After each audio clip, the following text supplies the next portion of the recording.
Assalomu alaykum hoji aka, yaxshimisiz? Charchamayapsizmi?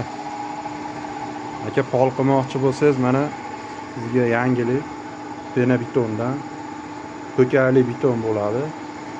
Issiq sovug'i zo'r, xudo xolasa. Mana plitani ustidan quyib beryapmiz. Zakni o'tkazmaydi, xudo xolasa. Yuzi issiq bo'lganda bemalol bu ham issiq turadi. Bemalol issiq ta'minlab berib turadi. Buni kvadratini 70 ming so'mdan quyapmiz. 10 sm bo'lyapti, hoji aka. Mana bemalol ko'rishingiz mumkin. Xonalarga ham quyganmiz mana. Mana tomiga ham quyib qo'yganmiz. Mana endi tomiga chiqishda hozir ilojisi yo'q. Mana ko'ryapsiz, mana. Mana shu Benabeton mana shu. Mana quyilyapti. Ustakamiz quyyapti mana. Uruvinga tortib olamiz mana qilib. Labi tortilgan.